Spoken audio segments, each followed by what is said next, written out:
اہم ساتھی ہیں جس کو ہم سفر کہا جاتا ہے. اسلام بیوی کے بارے میں کیا درس دیتا ہے؟ اور فیملی ممبر سے اب بھی بہت پیار کر رہے ہوتے ہیں مگر بعض اوقات بیوی کو بڑا ڈیگریڈ کرتے ہیں. ہم شاید بھول گئے ہیں کہ ہماری زندگی کا بہت بڑا حصہ جس کے ساتھ گزرا ہے ہم اس کے ساتھ بعض اوقات زیادتی کرتے ہیں. ہم کاروبار میں تکلیف میں ہوں, ہم باہر کسی ٹینشن میں ہوں, کسی بندے سے کسی بات کوئی بری لگ گئی, سارا غصہ آ کر بندے نے اپنی زوجہ پہ نکالنا ہے کیونکہ وہ بیچاری تو کچھ نہیں کہہ سکے گی. پہلے کے زمانے جاہلیت میں بھی یہی تھا کہ عورتوں کو پیر کی جوتی سے زیادہ ذلیل سمجھا جاتا تھا. مگر کیا آج بھی کچھ گھرانوں میں ایسا نہیں ہے؟ ہماری زوجہ کی شاید ہر دعا میں ہم ہوتے ہیں. ہم اپنی بیوی کے لیے کتنی دعا کرتے ہیں غور کیجیے. حالانکہ میں نے دیکھا ہے کہ جن کی شریک حیات دنیا سے جاتی ہے نا, ان لوگوں کو میں نے ٹوٹتے بھی دیکھا ہے. تو ایسا نہ کریں. جس طرح وہ آپ کے لیے محبت کا اظہار, دعاؤں کی آپ کی خدمت گار ہے, آپ بھی اس کے لیے اچھا برتاؤ کریں. اور نبی پاک کا کیا انداز تھا. میں تو آج اسلام کی شریعت کی, اللہ کے نبی کی بات کرنے آپ کے سامنے آیا ہوں. اللہ کے حبیب علیہ الصلوۃ والسلام سے سوال کیا گیا کہ حضور آپ کو دنیا میں سب سے زیادہ پسند کون ہے؟ اللہ کے حبیب نے فرمایا عائشہ. نبی پاک نے اپنی زوجہ کا نام لیا. پھر نبی پاک گھر اپنی ازواج کے ساتھ کیا انداز ہوتا تھا؟ گھر کا سودا سلف لے کے جاتے, کھانے پینے میں ہاتھ بٹاتے, محبت اور پیار کا اظہار فرماتے. سافٹ ماحول تھا گھر کے اندر. ہمارے گھر میں ایسا ماحول ہے؟ اسلام سے پہلے مال کے لیے جانوروں اور دوسرے ساز و سامان کے ساتھ ساتھ بیوی کو بھی رہن رکھوا دیا جاتا تھا. جیسے پیسے کوئی رہن رکھواتا تھا نا, بیوی بھی ایک مال کی طرح تھی. لوگ گروی رکھوا دیتے تھے اپنی بیوی کو. یہ اسلام سے پہلے عورتوں کا حال تھا, بیویوں کا حال تھا. اللہ اکبر. اسلام نے نکاح کے ذریعے عورت کو مرد کے آدھے ایمان کا محافظ قرار دے دیا. قرآن کہتا ہے وعاشروہن بالمعروف, ان سے اچھا برتاو کرو. اسلام نے بیویوں کے ساتھ اچھا برتاؤ کرنے والے کو سب سے بہترین قرار دیا. حضرت امام حسن بصری رحمۃ اللہ تعالی, بہت بڑے بزرگ, ایک شخص آیا آ کر کہتا حضور بارش نہیں ہو رہی ہے, قحط کی پوزیشن آ گئی ہے, بارش نہیں ہو رہی, دعا فرمائے, کوئی وظیفہ عطا فرمائے. آپ نے فرمایا استغفار. وہ چلا گیا. اچھا ایک بزرگ بیٹھے تھے ان کے پاس, حضرت ربیع بن صبیح رحمۃ اللہ, وہ دیکھ رہے تھے. دوسرا بندہ آیا, کہتا حضور تنگ دستی ہے, کاروبار میں ڈاؤن ہے, رزق میں تنگی ہے. آپ نے فرمایا استغفار کرو. تیسرا شخص آیا, کہتا حضور اولاد نہیں ہو رہی ہے, حصول اولاد کے لیے وظیفہ لینا ہے. فرمایا استغفار کرو. چوتھا بندہ آیا, وہ کہتا ہے کہ حضور میرے باغ میں فصلوں میں پیداوار کی کمی ہے. فرمایا استغفار کرو. حضرت ربیع بن صبیح کہتے ہیں حضور پہلا بندہ الگ پرابلم لے کر آیا, دوسرا الگ, تیسرا الگ, چوتھا الگ, چاروں کو ایک ہی دوائی, چاروں کو ایک ہی وظیفہ, استغفار استغفار. ہائے ہائے, بڑوں کی بڑی بات ہے. قرآن میں بھی پڑھتا ہوں, قرآن آپ بھی پڑھتے ہیں, مگر دیکھو اللہ والے کیسے پڑھتے. کیا خوبصورت جواب دیا آپ نے.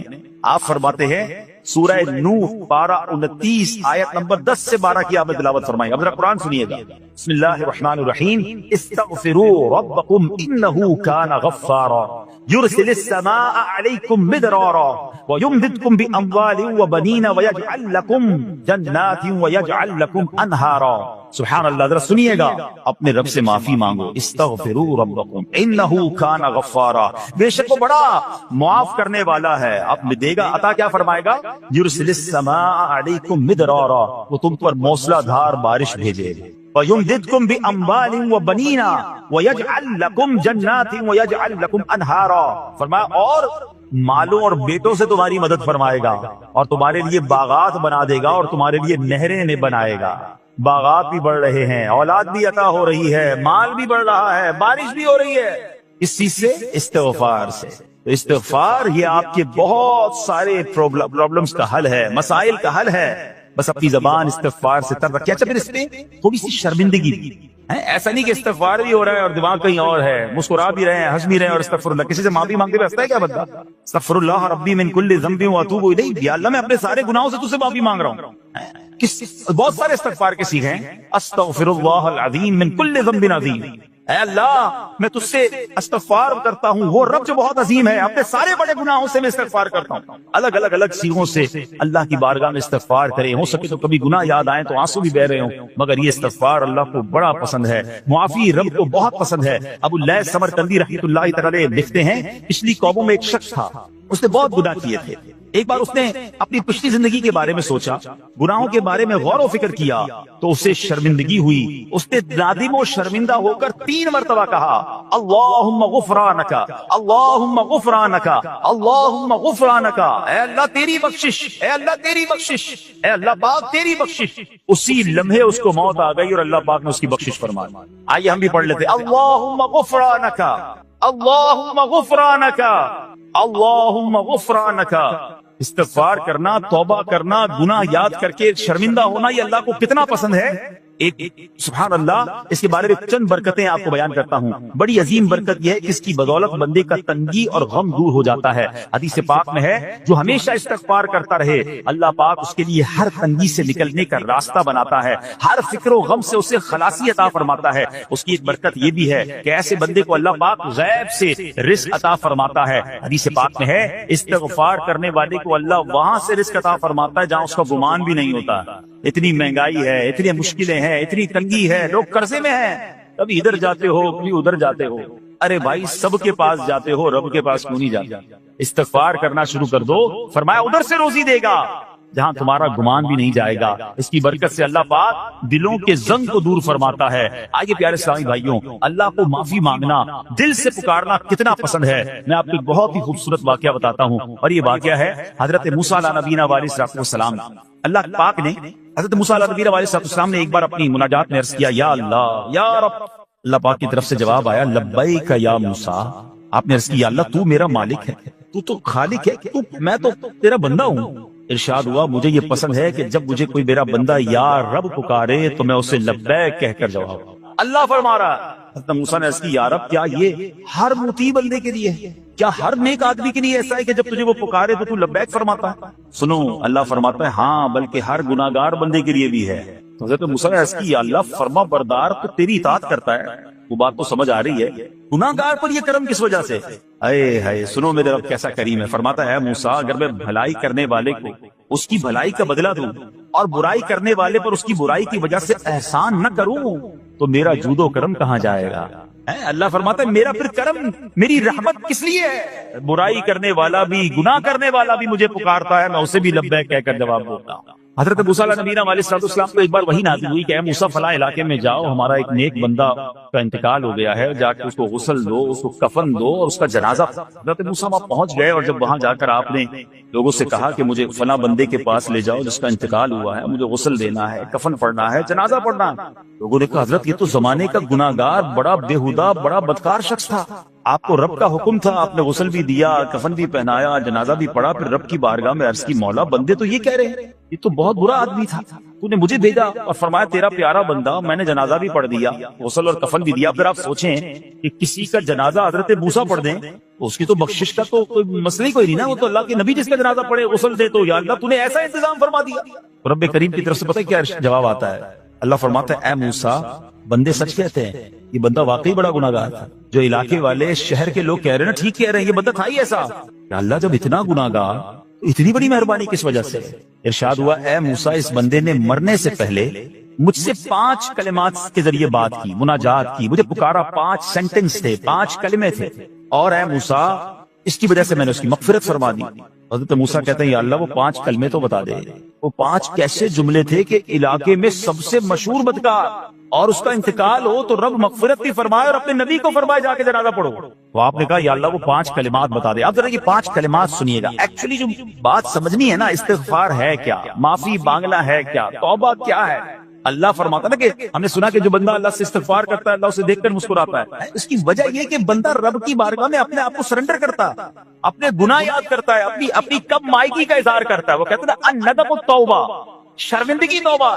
شرمندہ ہو جائے نا انسان، دنیا میں پتہ کیا معاملہ ہے، ہم کسی عدالت میں جا کر کہتے ہیں ہم نے جرم کیا، اقبال جرم، تو کیا ہوتا ہے؟ جج کہتا ہے پھر اس کو گرفتار کرو اور سزا سناؤ، بندہ خود ہی مان رہا ہے، گواہوں کی ضرورت کیا ہے؟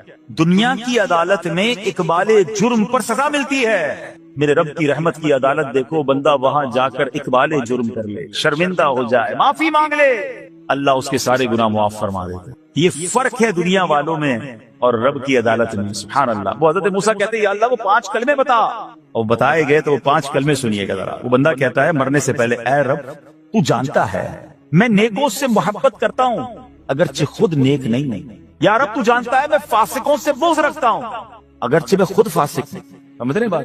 اللہ نیکوں سے پیار کرتا ہوں، مجھے پتا ہے میں خود نیک نہیں ہوں، میں گناہ گاروں سے نفرت کرتا ہوں حالانکہ میں خود بھی گناہ گار ہوں، کہیں بھی اپنی بڑائی نہیں ہے، میں گناہ گار، میں بدکار، مگر اللہ میں پیار کرتا ہوں نیک لوگوں سے۔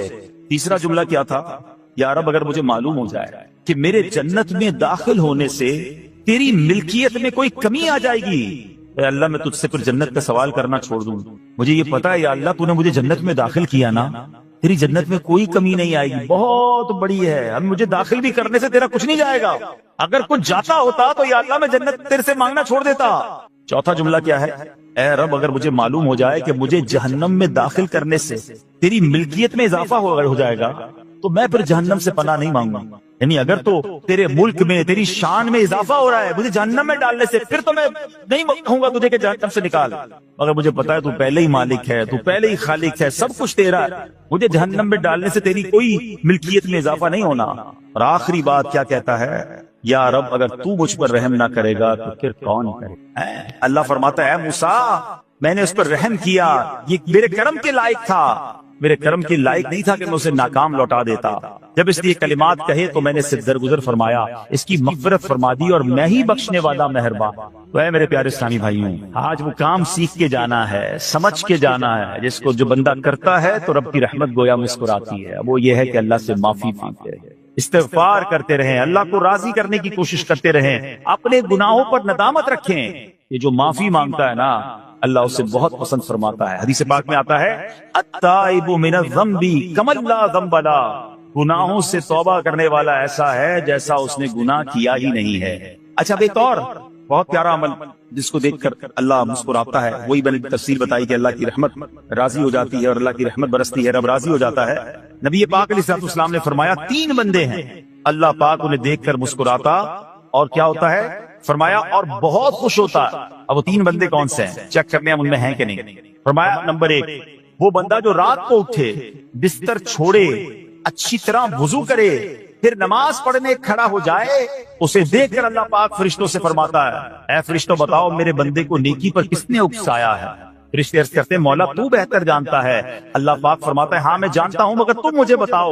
فرشتے عرض کرتے ہیں اے مالک کریم تو نے اسے ایک چیز یعنی جہنم کا خوف دیا ہے، یہ اس سے ڈرتا ہے۔ اے اللہ تو نے اسے ان کو ایک چیز جنت کی امید دلائی ہے، یہ اس کی امید رکھتا ہے۔ اے اللہ یہی خوف اور امید ہے جس نے اسے رات کی نیند قربان کر کے تیرے حضور کھڑے ہونے پر ابھارا ہے۔ اب اللہ پاک فرماتا ہے اے فرشتوں گواہ ہو جاؤ کہ جس چیز سے ڈرتا ہے یعنی جہنم سے ڈرتا ہے میں نے اپنے اس بندے کو اس سے امن بخشا، اور جس کی امید رکھتا ہے یعنی جنت کی میں نے جنت اس پر واجب کر دی۔ رات اٹھ کر جب دنیا سوئی ہو بندہ اٹھ کر تہجد کی نماز ادا کرے۔